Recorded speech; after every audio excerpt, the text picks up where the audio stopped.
Welcome, everyone, to my Partner Up with Amy Carroll monthly podcast series.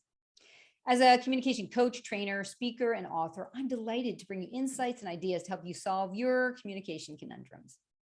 This is the April episode of my podcast series. If you want to find out more about me or my previous guests, feel free to listen to previous episodes either on my website, carrollcoaching.com, or the voiceamerica.com business channel. Be sure to download the app or tune in using your favorite podcast app. If you missed last week or last month's episode, I interviewed thought leader Reshma Ramachandran. There we go. I was pronouncing her name last week for someone and it flowed so beautifully.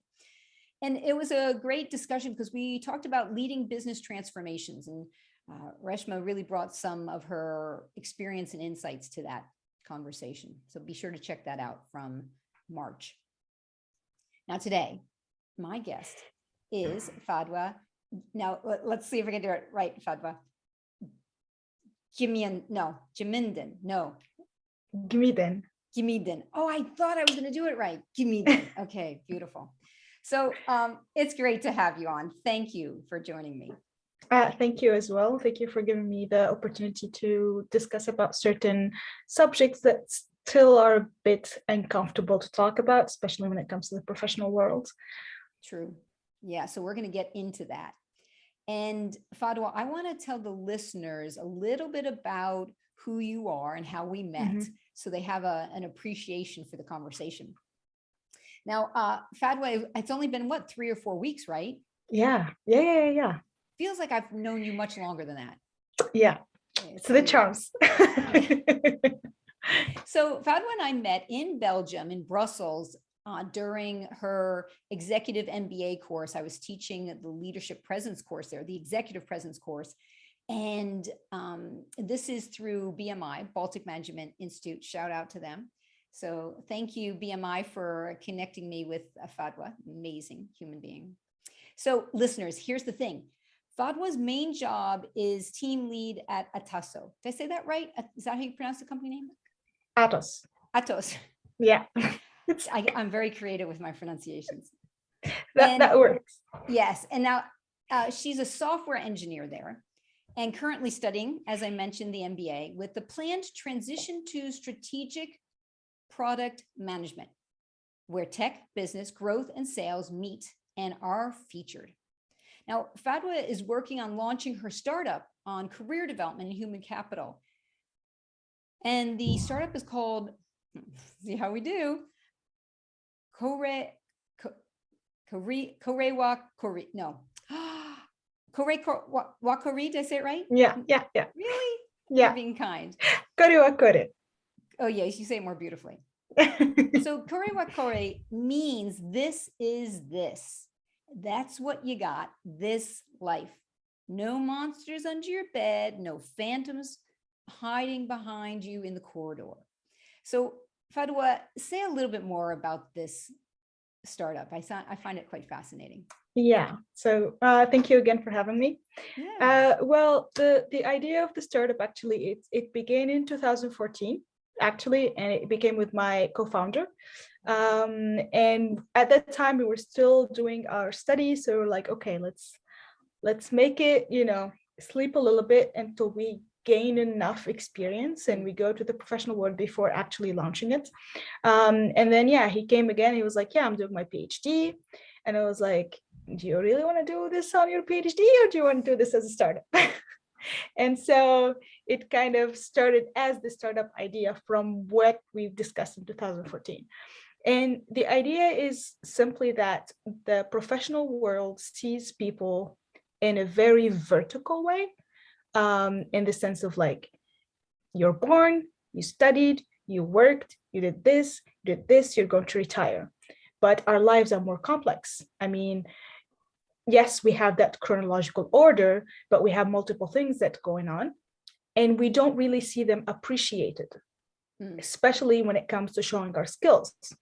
Like my friends, especially like the second level immigrants, they always joke about we have legal knowledge without studying legal things because they have to translate things to their parents all the time. Oh, fascinating. And so they say like, we don't know how to put that in a CV, because we do know it, because all of our lives we were the people translating it, but we don't have the certificate to be able to do it. And so this is what we're trying to do. We're trying to bring people's lives, the things that they learned in their life, not just through their studies, not just through their work, and to how it can actually make them better in the jobs that they're doing.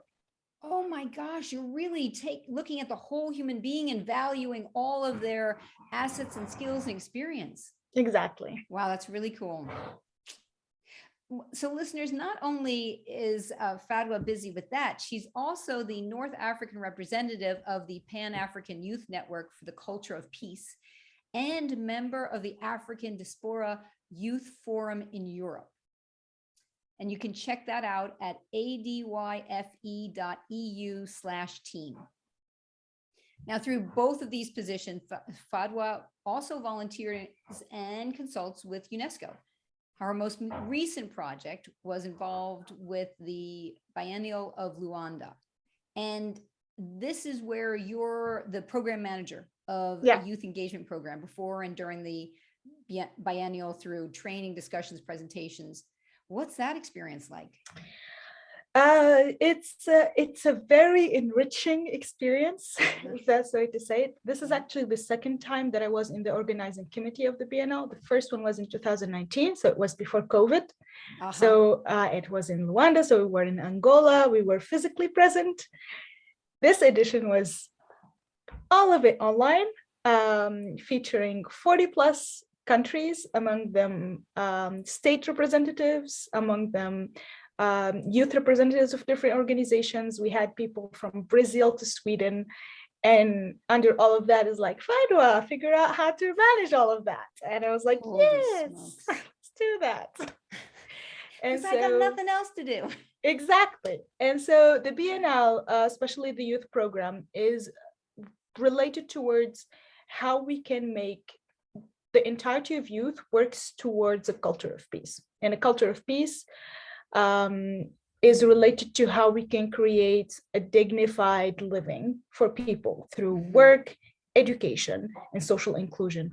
And so we had these three different aspects. We talked about organizations that are working towards education. We talked with entrepreneurs. We talked with people who are working on social inclusions, and etc. And so that was pretty much the global idea behind the Biennale. Okay. And the most important part was the trainings, in the sense of like, because we had people from Brazil and people from Sweden, and people from Europe and Africa. So everyone was teaching their best practices. This is what worked in Brazil. This is what worked in Sweden. And so there was a lot of learning that was happening when people had aha moments of like, oh, I can actually use this in my organization, or I can actually use this in my country. And so that was pretty much the englobing, let's say, experience of the Biennale.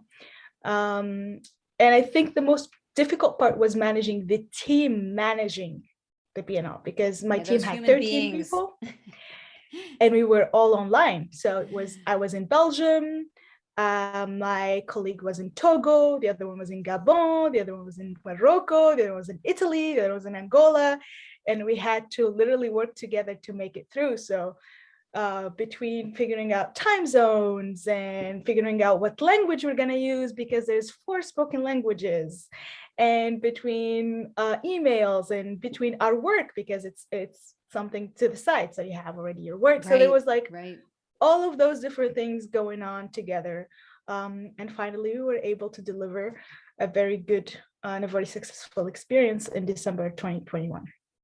Wow, congratulations. How many youth attended? So we had about 170 youth organizations that attended the program. Wow, that's impressive. And I'm guessing you're gathering sort of their success stories, or how they're applying all this learning.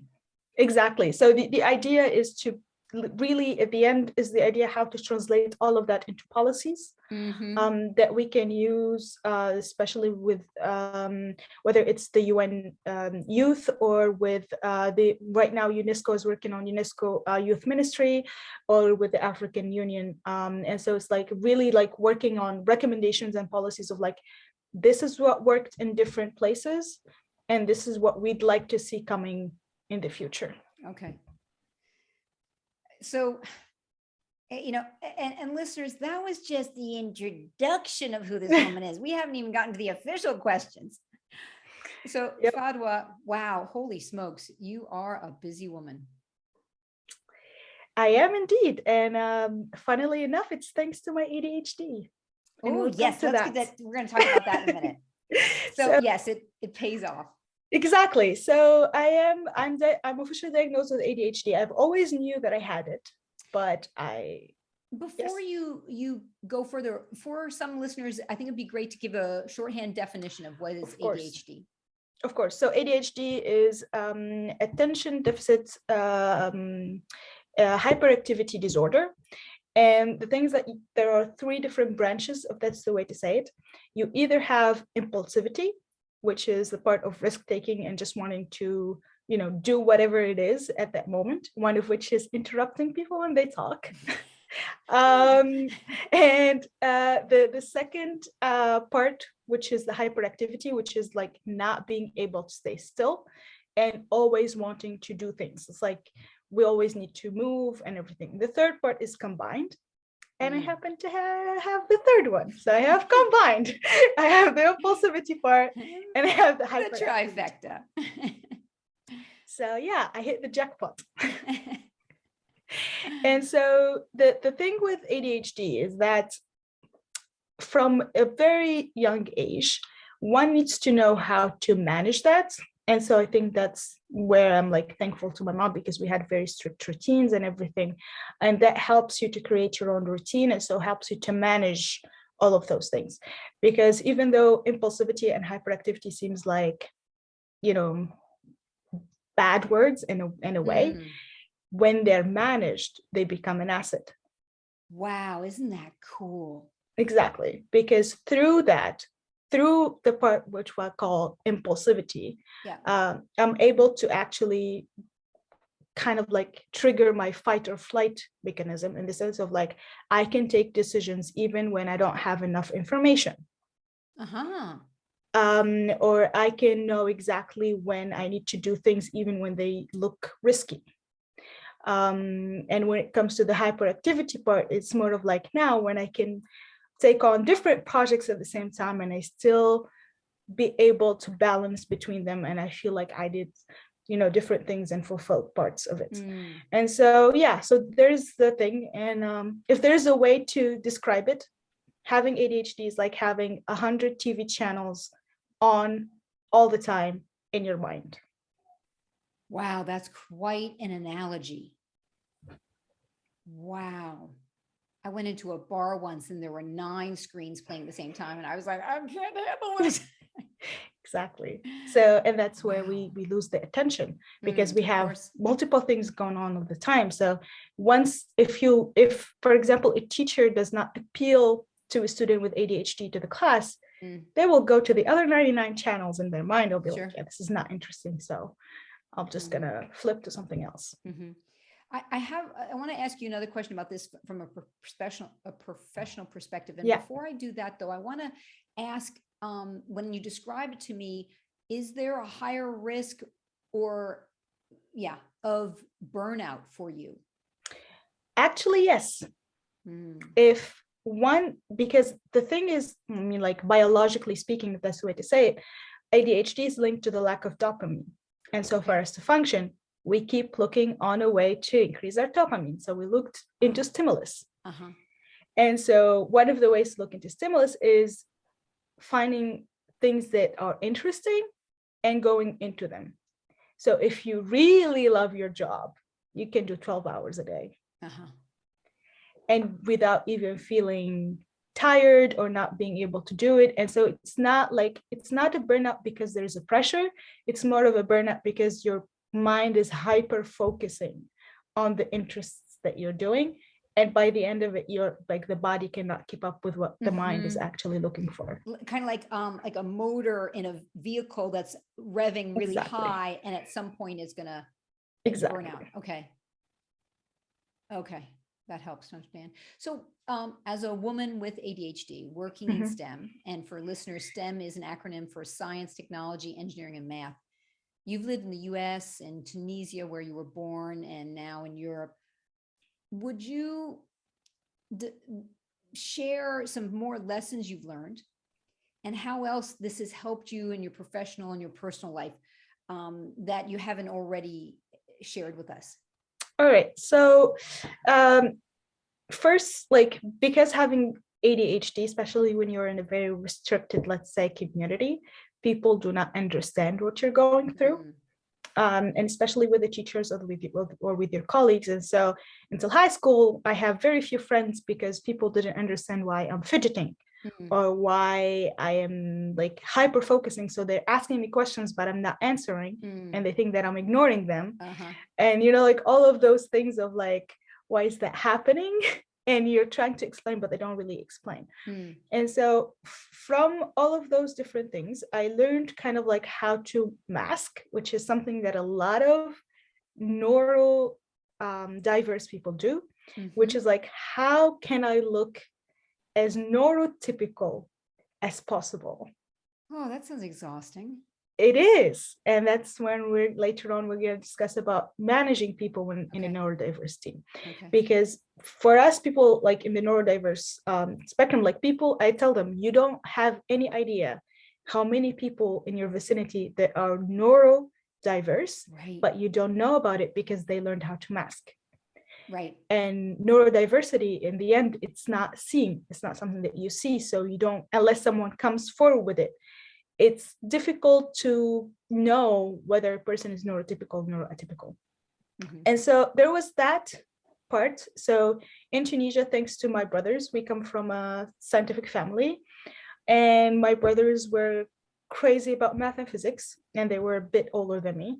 And so I remember all of my, like from the age of 3 to 7, I'm playing with the math books. Thankfully, they weren't getting mad, actually, now that I think about it.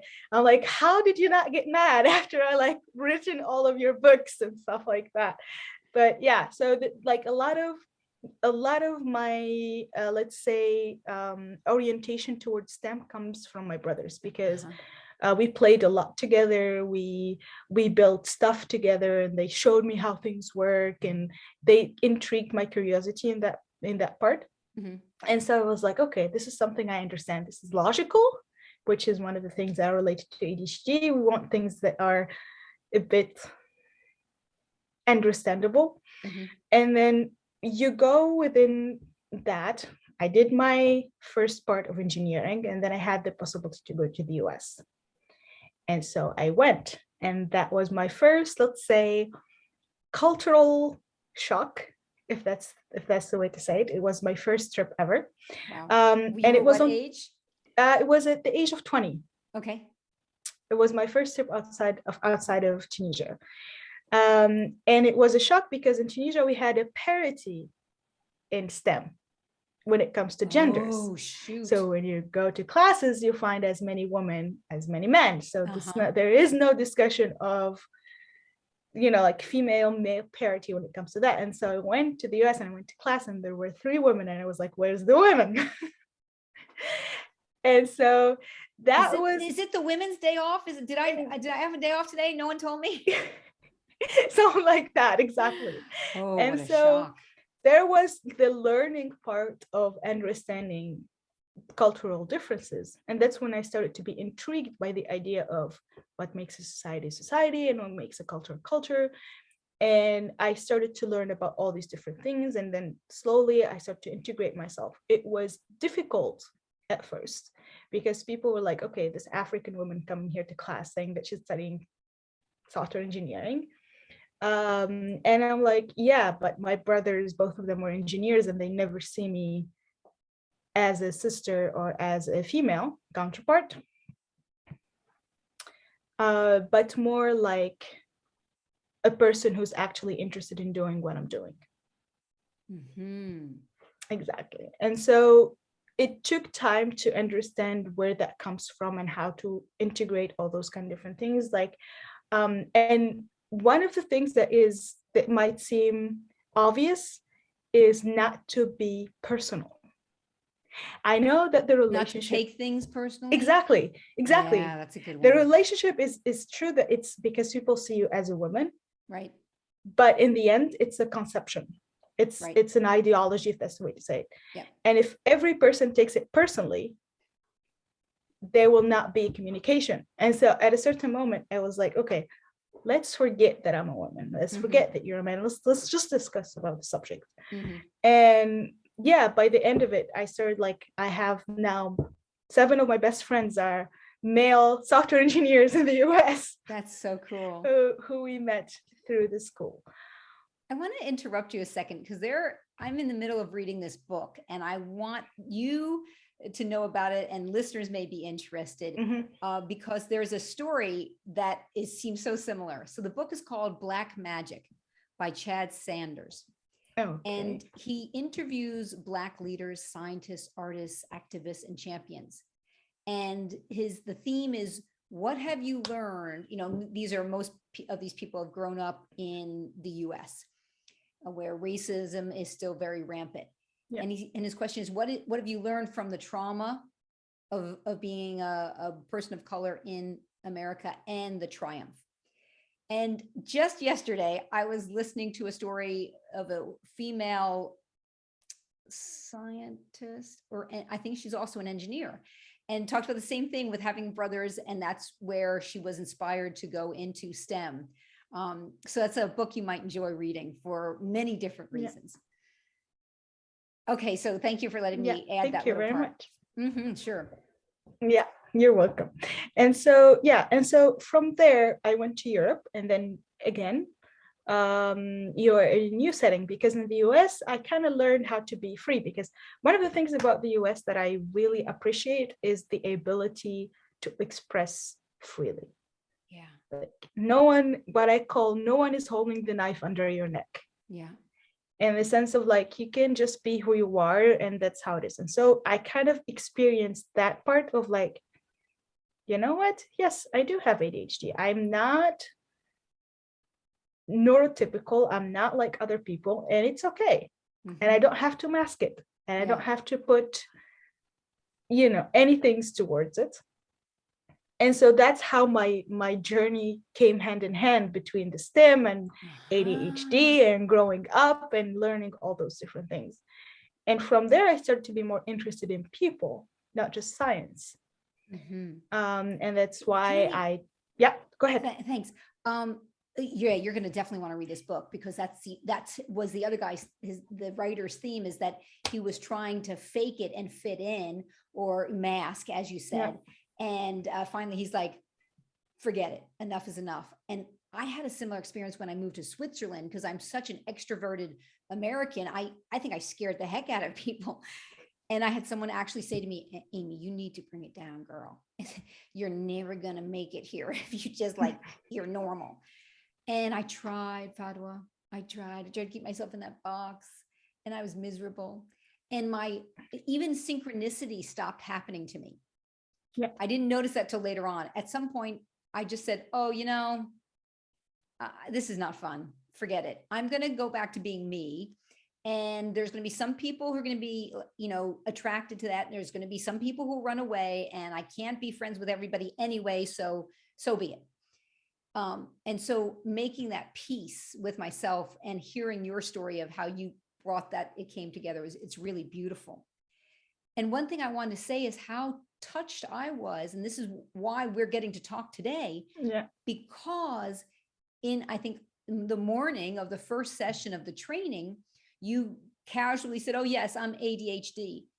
And only one other time in the 21 years I've been training has other person, at Microsoft in Seattle said to me, I have Asperger's. And I was like, wow, that's amazing. I mean, and it's such a huge gift for you to give me that information. I didn't quite know what to do with it. I knew it was important. And I was so grateful for your your trust and your ease or your peace with which you were, because I think you understand, and this is where I want you, if you're willing to add more, you understand, other people, this is going to shortcut issues if people understand this about me. So Exactly. We're going to need to take a break. Of course. So can we pause that here? And then when we come back, I want to hear you talk more about that. Absolutely. Okay, great. So listeners, you can connect with and find out more about Fadwa on her LinkedIn page. And that's spelled FadwaGmiden. And if you want to take your superhero partner powers into the next decade and beyond, join me for my online leadership presence course. You can find out more about this on my website, Carroll Coaching. And when we come back, we'll be hearing more from Fadwa. Stay tuned. You're listening to Partner Up with Amy Carroll on the Voice America Business Channel. Welcome back, everyone. My guest today is Fadwa Gmiden. Gmiden. Exactly. Gmiden, a software engineer and convergent thinker. We've been discussing the power of self-awareness and the uniting ourselves so that we can show up fully as ourselves. Fadwa, I posed a question before the break, so let's pick it up from there.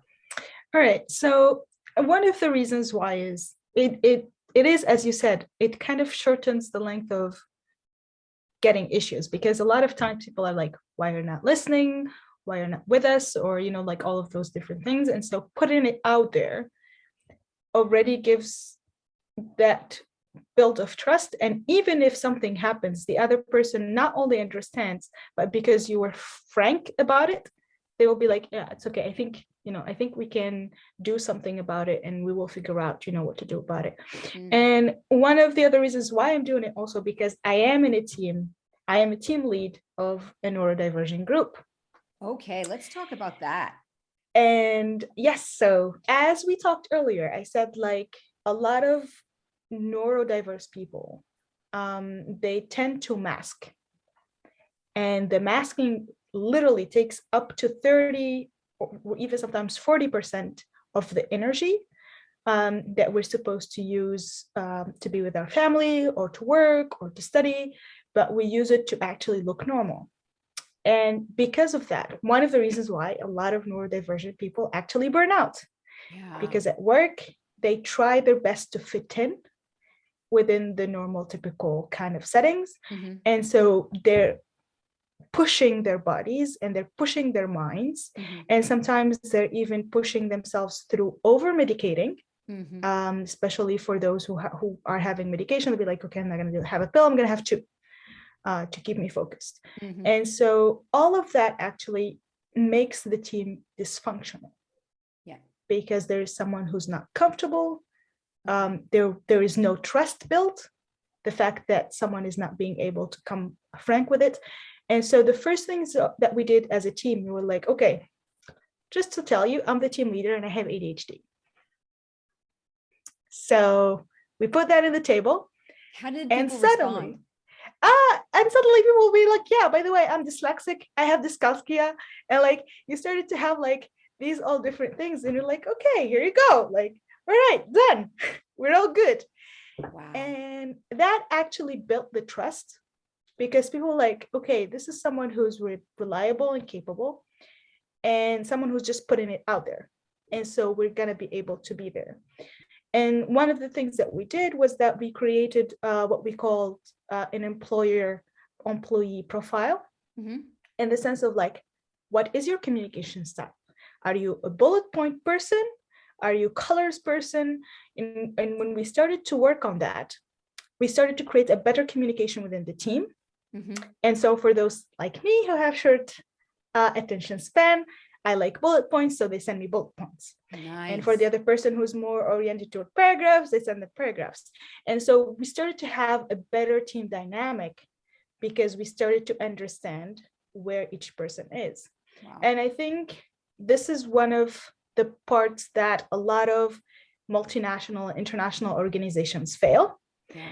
because they're big, they're everywhere. So I'm certain there are people in your organizations that are doing it, but not only that are neurodivergent, but they're also not from the same country. So in my team, we're from Venezuela, we're from Russia, we're from Tunisia. So you have cultural differences, you have language differences, you have like neurodiversity, and because of all of that, it's complex. English, none of us has English as their first language. We communicate in English. And so there's a lot of learning and there's a lot of forgiveness that needs to be made in the process. Nice. Because there are a lot of cultural aspects of like, this is okay in my culture, it's not okay in your culture, and it creates conflicts. And so the idea is like how to bring all of those differences and to build them into creating a very functional team. And this is where the leader comes in. It's like they need to start first. They need to create the initiative for the team to feel safe, to be able to create that environment. And what I'm hearing from the example you gave, Fadwa, is I'm a big fan of showing vulnerability and the power that has. And that's what you did. You revealed this thing about yourself that has societally, it still has some judgment around it. And you just put it out there, you named it, you showed the confidence and the ease you had with it.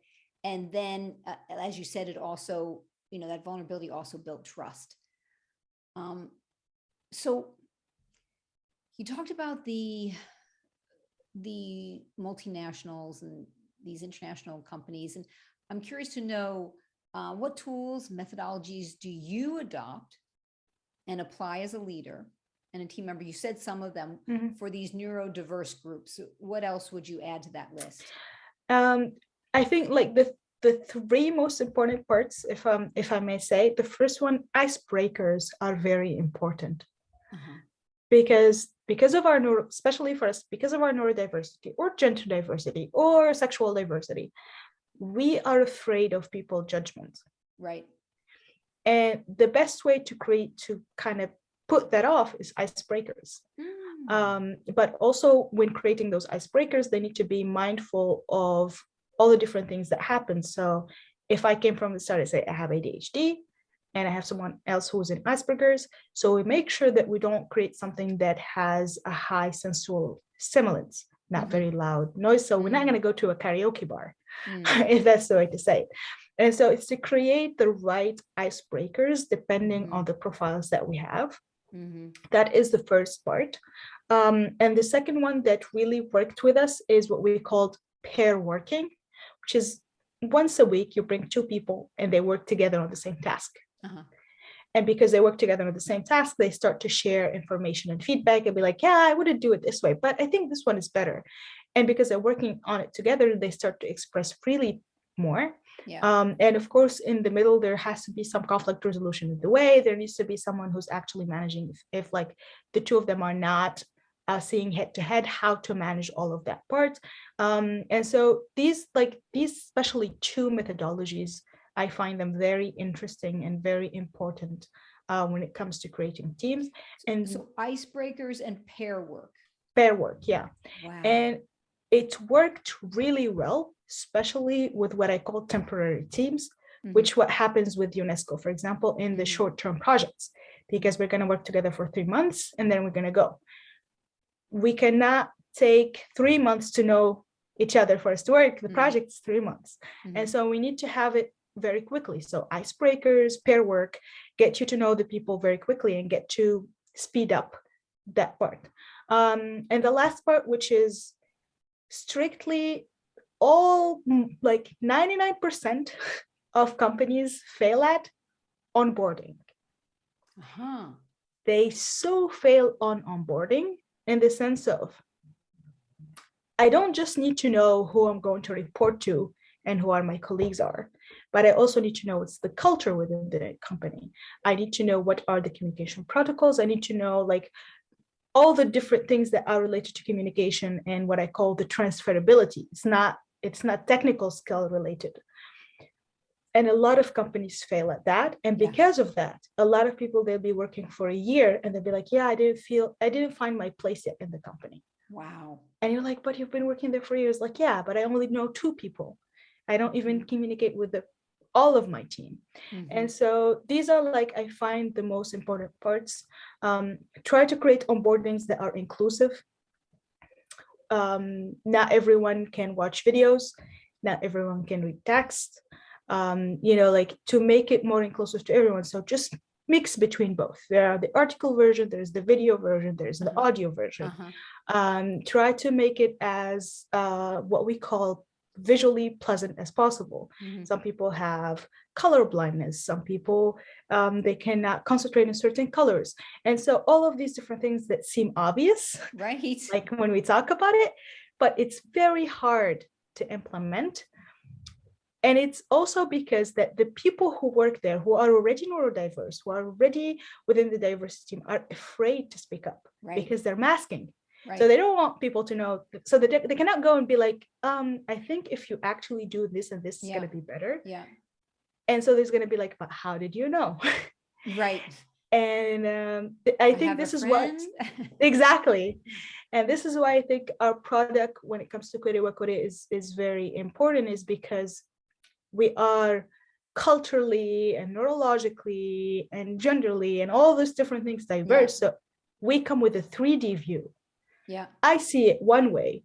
My co-founder sees it another way. Yeah, our friend from Venezuela sees it in another way. Yeah, and when we combine all of those together, you start to see a more complete version of like how we can make this inclusive. Yeah, it's not directed to a group; it's being inclusive, where both the groups can coexist. So I'm hearing, capturing some of the nuggets of what you've said. With the onboarding, for example, offer as much variety in the way the information or the activity is done, so that you're increasing the likelihood of appealing to a style that will work for someone. Exactly. Fadwa, during the training, I don't know if you remember saying this, we were going through a list of behaviors that can give the perception of being nervous or being a prey. And the word was about fidgeting, when someone's moving a lot. And I said, that can give the perception that you're uncertain, you're uncomfortable, or you're not confident. And you pointed out that it could also be an indication of someone who's neurodiverse, and they're reacting either to the lights or sound or something like that. And I thought, oh my gosh, what a gift that is. I was like, part of me is horrified. How come I never even thought about that? Because when you're in the majority, you have the luxury of not having to think about it. So that was already a concrete takeaway for me. I'm curious to know, are there more of those kind of things that you would share with neurotypicals who, to kind of like a shorthand education that we can be to raise our awareness? Yeah, I think there are other 2 things. One is like, for example, when there was a hype about having movable desks and open space. Yeah, I hated those. I seriously hated those because of my ADHD. So I'm a kind of person who I need to familiarize myself with the place, so I will not lose attention when I go back to the place. Okay. And so when I go to the company, it'll be like, yeah, that desk is not available. Someone else is there. So I'm going to go to a new desk. And so I need to familiarize myself with that area again for me to be able to start working. And just 30 minutes, maybe, that is already lost from work. Wow. And it happens over and over and over again. And that creates frustration. And if there is no outlet where you can actually voice out that thing, then by the end of the day, you're losing an employee, and someone who has a certain knowledge is leaving the company. And one of the other things is, it's very important, whether it's for neurotypicals or neuroatypicals, is to have one-on-one support. Any company needs to be able to create an outlet for anyone to be able to come and be like, I'm uncomfortable with this. Because in the end, the well-being of the employees within the company is what creates good products, it's what creates good revenue, it's what generates money. If everyone's frustrated, you're not going to get anything in the end. And I think that that's one of the things that are very, very important. And the second one, I think it's time for the HR people to step away from their old, what I call the red, blue, green colors. Okay. So there's this thing where they do an HR assessment and they give you a color. And depending on that color, that's your work style. But a person is a lot more complex than a color. You're not like, okay, you have a certain, let's say you're analytical or you're a conceptual thinker or you're a structural thinker. Okay, I get that part. But a person has other aspects that's come with it. And because of that categorizing, actually, it creates more problems. Because I think that by putting a green with a blue with a yellow, it's going to make a good team. And I'm like, there are other aspects that needs to be taken into consideration before actually starting out doing that kind of things. You know, we're talking about this idea of helping the population of neurotypicals become more sensitive, more aware, more included. When we met in Brussels, did we talk about the Netflix show, The Good Doctor? Yes, we did. Now, you might have a different opinion. So as a neurotypical, I'm loving this show. It is giving me, and I don't know how accurate it is, or, some people might watch it go, oh my God, that's horrifying what he's doing. I don't know, though I have to say it's raising my muscle to, get more clued in, to be more aware, to appreciate even more the different gifts people have depending on how they're showing up in the world. What are your thoughts on that? On The Good Doctor? First of all, since it's a show, so it's exaggerating to a level. Right. That's what I guess. But on the parts of it being shedding the light on it. I think it was one time when we're in a meeting with a group of neurodiverse people, and there was a person who's having Asperger's, and he was like, I'm a conceptual thinker. Like, you can give me any design and I can think it like in 3D and I can see everything. And people would come to me and be like, you're smart. And I'm like, I don't understand. It's the same as breathing for you. And this is one part that I feel like people forget about. For us, this is the daily life. This is how we live. It's like you breathe in the morning. It's like it's just a function that comes in, built in, if that's the way to say, in our brains. That's how we do things. And we were talking about it. He was like, I wish people would just stop telling me how smart I am. Because to me, it's just something that I do. Right. It's not like I'm not this alienated person. And that's one of the things that people often fall into. And they'll be like, what I call over friendliness. And they'll be like, oh my God, you have ADHD. You did good. You did great. You did your master's. You did your work. This is wonderful. This is amazing. And I'm like, okay. Like, I'm letting condescending. Exactly. And that's one of the things. And that's one of the other reasons why a lot of neurodiverse people will be like, I don't want to say it at work. Yeah. Yep. Yeah. And I'd rather like manage with the masking than having this like conversation of like, oh, and so how does your mind work? Tell me, like, if I tell you a story, would you actually conceptual? And I'm like, undesired attention. Like, no, that's not what we're doing here. And that's what I liked about The Good Doctor, because the head surgeons were like, well, we're not going to pamper you. Yep. You decided to do it, you're going to do it. And I think that is one of the lessons that people should actually take on, is that we're not looking for pampering. No, and they do, you're right, they do a really good job of modeling how to be normal with Exactly. Yeah. And so that's one of the most important takeaways. That's one of the things why I really like the good doctors. Like when the part is like, if you're going to be a surgeon, you're going to be a surgeon. We're going to apply the same rules, if that's the way to say it. And that was good because it shows that you are recognized as someone who's different, but you are not fundamentally treated as different. Right. Yeah. Yeah. Nice. And then I remember now I've watched another Netflix show called Atypical, Yes. which was also very powerful. So I guess we haven't gotten to the official call for action, though. I'm going to just throw one out there now, which is if listeners, if this is appealing and you're curious and maybe you're nervous and worried about making mistakes, expose yourself. You know, if you like Netflix, Atypical and The Good Doctor are two series that I can recommend personally. And so far, Fadwa, you've given us lots of rich nuggets and suggestions.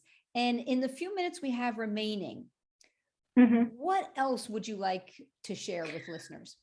I think I have two messages, if that's the way to say it. For leaders, you have more diversity than you think you do in your organizations.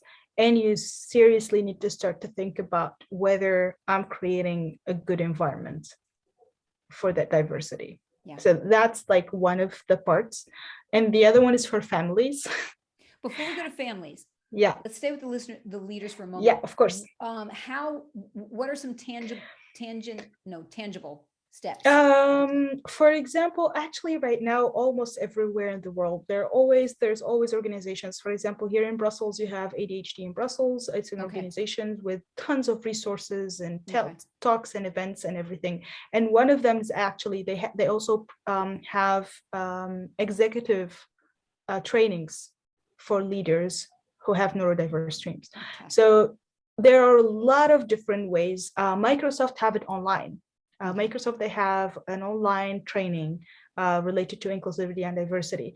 There are a lot of TEDx talks that are related to that as well. That could be very tremendous. So the information is out there. I feel like it's the awareness that is lacking. Yeah. To be aware that there is more diversity than we ever think there is. Okay. And so there's that part.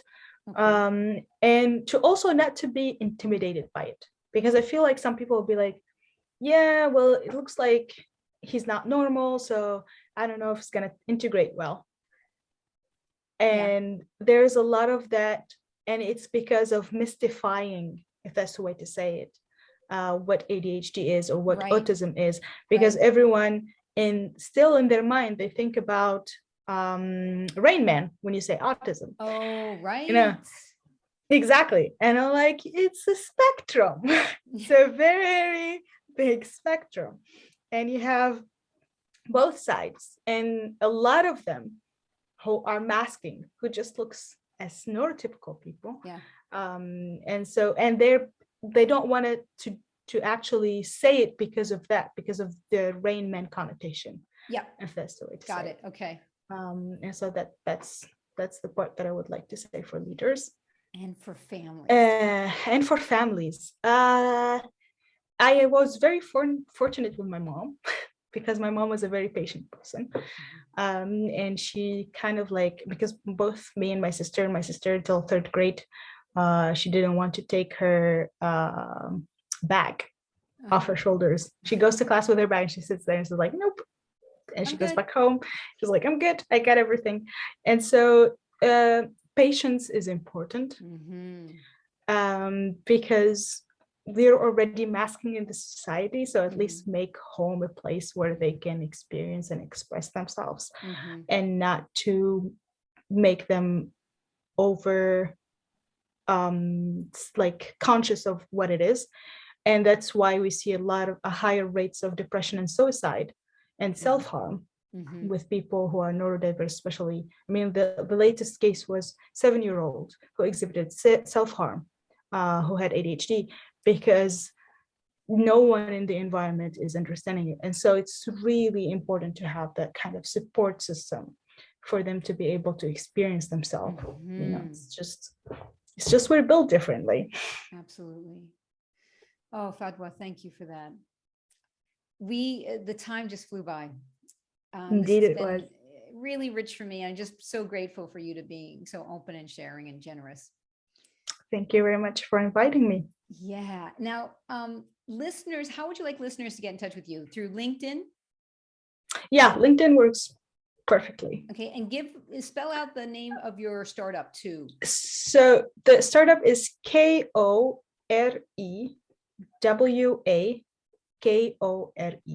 Okay. Korewakore. KOREWAKORE. Exactly. Okay. .com. .com. Okay, great. Yeah, probably the only one easy to find. So, listeners, you heard some beautiful call for actions from Fadwa. Fadwa, was there anything else that you wanted to add, squeeze in at the last second? Not on the top of my head, no. Okay. All right. Then in that case, listeners, my call for action is for you to send me your communication conundrums, clashes, challenges, mishaps, blunders, and successes. You can do that via email or directly with social media. I'll read them. I'll discuss them on future shows. And my email is amy@carrollcoaching.com, and that's 2 R's and 2 L's. So now, next month, you're going to want to be sure to switch on, tune in, listen up, and be inspired, because I'll be interviewing another inspiring guest, bringing you great ideas and true stories for today's new world. Check out my website for more information, carrollcoaching.com. Check and connect with me on social media, Amy Carroll Coaching. Thank you, Fadwa. It's been a wonderful conversation. Thank you very much, and enjoy your day. Yes. And thank you, listeners. You've been listening to Partner Up with Amy Carroll on the Voice America Business Channel. Happy partnering, everyone.